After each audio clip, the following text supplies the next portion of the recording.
आज national capital civil services authority की पहली मीटिंग हुई, लेकिन ये निर्णय पहला नहीं था। मैं थोड़ा सा उस पर एक्सप्लेन करूँगा। पहली मीटिंग हुई, ये पूरा का पूरा जो ऑर्डिनेंस है, पहले हमें समझना पड़ेगा इस ऑर्डिनेंस के ज़रिए केंद्र सरकार ने किस तरह से शातिर तरीके से दिल्ली में 3 बार चुनाव हारने के बाद दिल्ली सरकार के ऊपर कब्जा करने की कोशिश की है। उन्होंने कई ऐसे प्रोविजंस इसके अंदर लिखे हैं, अध्यादेश के अंदर, जिसके ज़रिए मंत्री और मुख्यमंत्री, जो चुनी हुई सरकार है, जो चुनी हुई कैबिनेट है, उसके ऊपर हर जगह इन्होंने एक अफसर को बिठा दिया। अब डिपार्टमेंट्स में मंत्री की नहीं चलेगी, अफसर की चलेगी। अफसर को मंत्री का बॉस बना दिया। कैबिनेट के अंदर कैबिनेट की नहीं चलेगी, चीफ सेक्रेटरी की और एलजी की चलेगी। उसके ऊपर उन्होंने चीफ सेक्रेटरी को बिठा दिया। एक ये कहने को एक अथॉरिटी बना दी। अथॉरिटी के अंदर 2 अफसर केंद्र सरकार के होंगे और एक मुख्यमंत्री होगा। तो इसके अंदर मुख्यमंत्री के ऊपर 2 अफसरों को बिठा दिया। तो हर जगह इन्होंने अफसरशाही को सारा कंट्रोल दे दिया और अफसरशाही केंद्र सरकार कंट्रोल करेगी। अफसरों के ऊपर केंद्र सरकार का कंट्रोल होगा, सर्विसेज के जरिए और विजिलेंस के जरिए। तो एक तरह से केंद्र सरकार दिल्ली सरकार को अफसरों के जरिए चलाना चाहती है। हमारा देश एक जनतंत्र है, भारत एक जनतंत्र है, और संविधान, भारत का संविधान की मूल आत्मा यही है कि हम एक जनतंत्र हैं। जनता सरकार चुनती है और उस सरकार को काम करने के सारे अधिकार होते हैं, और वो सरकार, चुनी हुई सरकार, अफसरों के जरिए काम करती है। वो अफसर चुनी हुई सरकार को रिपोर्ट करते हैं। ये शायद दुनिया के इतिहास में पहली बार भारतीय जनता पार्टी ने ऐसा षड्यंत्र रचा है कि अब अफसर जो है वो चुनी हुई सरकार के ऊपर होंगे। क्यों? क्योंकि उन अफसरों के ऊपर केंद्र सरकार का कंट्रोल है। केंद्र सरकार उन अफसरों को कंट्रोल करती है, किसी को भी ट्रांसफर कर सकती है, किसी को सस्पेंड कर सकती है।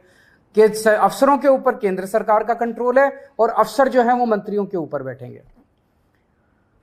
तो जैसे किसी भी डिपार्टमेंट में मंत्री जो है वो अगर कोई आदेश देगा तो अफसर डिसाइड करेगा कि आदेश सही है कि गलत है। अगर अफसर को लगता है कि आदेश सही नहीं है, अगर वो, तो ये बहाना मार के कि वो अफसर आदेश सही नहीं है, वो अफसर आदेश मानने से इनकार कर सकता है। सरकार कैसे चलेगी ऐसे? हम मान लो कहते हैं कि 2 स्कूल बनाने हैं, अफसर कहते हैं नहीं, इस दिल्ली में स्कूलों की ज़रूरत नहीं है। अगर अफसर लिख दे फाइल पे दिल्ली में स्कूलों की ज़रूरत नहीं है तो स्कूल नहीं बनेंगे। हम मान लो कहते हैं कि मोहल्ला क्लिनिक 100 और बनने चाहिए। चुनी हुई सरकार कहती है, हम तो जनता में घूमते हैं, हम कहते हैं भाई जनता मांग रही है इस इलाके में करोल बाग में एक मोहल्ला क्लिनिक बनाओ। अफसर कहता है नहीं, करोल बाग में मोहल्ला क्लिनिक की ज़रूरत नहीं है, बस फिर मोहल्ला क्लिनिक नहीं बनेगा।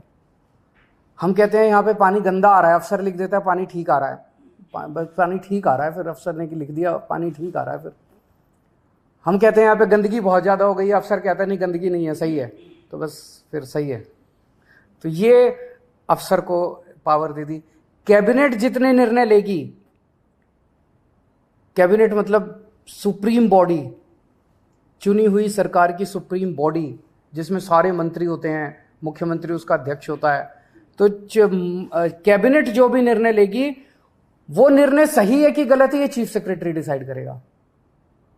तो चीफ सेक्रेटरी डिसाइड करेगा कैबिनेट ने निर्णय सही लिया कि गलत लिया, और फिर वो एलजी को रिकमेंड करेगा। एलजी उस पे कैबिनेट के किसी भी निर्णय को पलट सकता है। ये तो संविधान में भी नहीं दे रखा कि एलजी किसी भी निर्णय को पलट सकता है। इन्होंने नया एक संविधान बदल दिया और ये अथॉरिटी बनाई है कि अथॉरिटी के अंदर मुख्यमंत्री बैठेगा, मुख्यमंत्री के सर पे 2 अफसर बैठेंगे।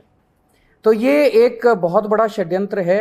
अथॉरिटी की जो मीटिंग है, अथॉरिटी कितना फ्यूटाइल एक्सरसाइज है, इससे आप समझ सकते हो। ये पहली मीटिंग हुई। इसके पहले एक फाइल आई मेरे पास 15 दिन पहले, लास्ट वीक ऑफ मई में। उस फाइल में वो एक ऑफिसर को सस्पेंड करना चाहते थे। उसको, फाइल को पढ़ने के बाद मेरी 3-4 क्वेरीज थी, क्लैरिफिकेशंस थे। तो मैंने फाइल पे लिखा कि ये 3-4 मेरे क्लैरिफिकेशंस हैं और इनका जवाब दिया जाए। उसके बाद मैं बताऊंगा कि मीटिंग किस दिन होगी, कितने बजे होगी और कहाँ होगी। वो 3 या 4 क्लैरिफिकेशंस क्वेश्चंस मैंने लिख के फाइल पे भेजे, वो फाइल मेरे पास फिर वापस नहीं आई, वो फाइल सीधे एलजी के पास चली गई और उस फाइल पे लिखा गया कि अथॉरिटी के 3 मेंबर में से 2 मेंबर्स की सहमति हो गई है, 1 मेंबर की सहमति नहीं है, इसीलिए इसको अप्रूव कर।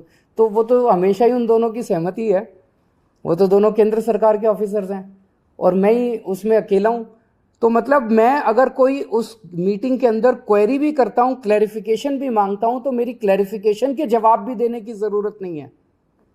तो वो एलजी साहब के पास उन्होंने फाइल भेजी, एलजी साहब ने लिख दिया कि ऑफिसर को सस्पेंड कर दिया जाए, ऑफिसर को सस्पेंड कर दिया गया। मेरे पास ना ऊपर जाते टाइम फाइल आई, ना नीचे जाते टाइम फाइल आई। मेरे पास तो जब फाइल आई मैंने उस पर क्वेरी रेज की और क्वेरी के बिना जवाब दिए उन्होंने एलजी से अप्रूवल। फिर अथॉरिटी की जरूरत क्या यार? तो ये दिखाता है, ये सारी चीजें हम सुप्रीम कोर्ट लेके जाएंगे और हमें पूरी उम्मीद है, सुप्रीम कोर्ट से भी उम्मीद है और सारी पार्टियों से भी उम्मीद है कि अगर सुप्रीम कोर्ट में भी मिलेगी, राहत मिलेगी, और अगर राज्यसभा में, संसद में बिल आता है तो उसको जीतने नहीं देंगे।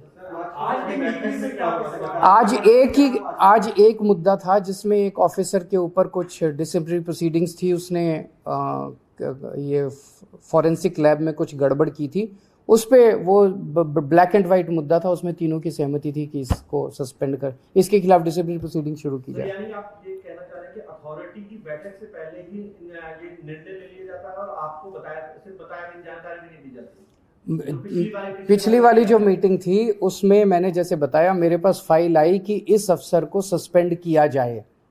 मैंने कहा कि इसको क्यों सस्पेंड किया जाए, इसके लिए 3 क्लैरिफिकेशन मैंने मांगी। वो 3 क्लैरिफिकेशन का जवाब देना चाहिए था कि ये कारण है। वो 3 क्लैरिफिकेशंस के जवाब देने की बजाय उन्होंने फाइल सीधे एलजी को भेज दी कि अथॉरिटी के 3 सदस्यों में से 2 सदस्य तैयार हैं। वो दोनों तो उनके अफसर हैं अपने ही, उन दोनों ने साइन कर दिए, मुख्यमंत्री की इनको जरूरत ही नहीं है। जनतंत्र गया, जनतंत्र की ऐसी तैसी।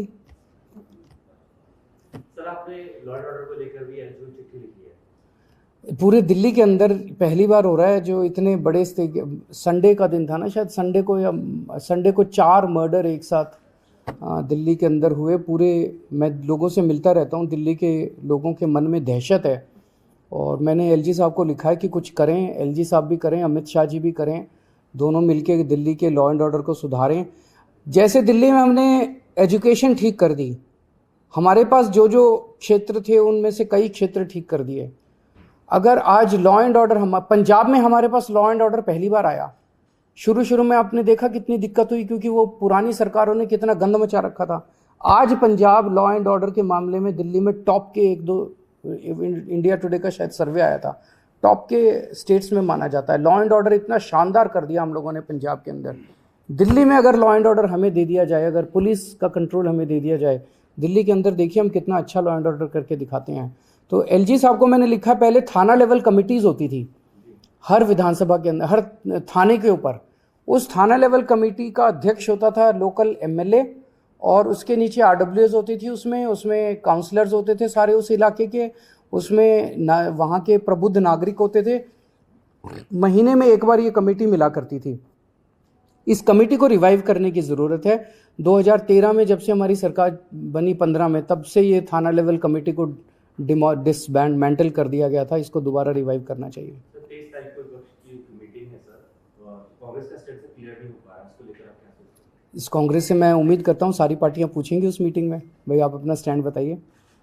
और मैं समझता हूँ कि सबसे पहला, उस मीटिंग का सबसे पहला एजेंडा होगा अध्यादेश, कि दिल्ली के अंदर जनतंत्र को ख़त्म करने के लिए, और मैं वहाँ सारी पार्टियों को समझाऊंगा, टेक्निकली भी कॉन्स्टिट्यूशन लेके जाऊंगा, मैं संविधान लेके जाऊंगा, कि आप ये ना समझें कि ये दिल्ली आधा राज्य है इसलिए दिल्ली के बारे में ये अध्यादेश आया है। ये अध्यादेश तमिलनाडु में भी आ सकता है, ये अध्यादेश महाराष्ट्र में भी आ सकता है, वेस्ट बंगाल में भी आ सकता है, पंजाब में भी आ सकता है। कंकरेंट लिस्ट की जितने सब्जेक्ट्स हैं, केंद्र सरकार अगर इसी तरह का अध्यादेश लाती है तो फुल स्टेट्स के अंदर भी कंकरेंट लिस्ट के सब्जेक्ट्स को वो ख़त्म कर सकती है। इलेक्ट्रिसिटी हो गया, एजुकेशन हो गया, कई सारे सब्जेक्ट्स हैं कंकरेंट लिस्ट के अंदर जिनको इस किस्म का अध्यादेश लाके फुल स्टेट्स के अंदर ख़त्म किया जा सकता है। Thank you.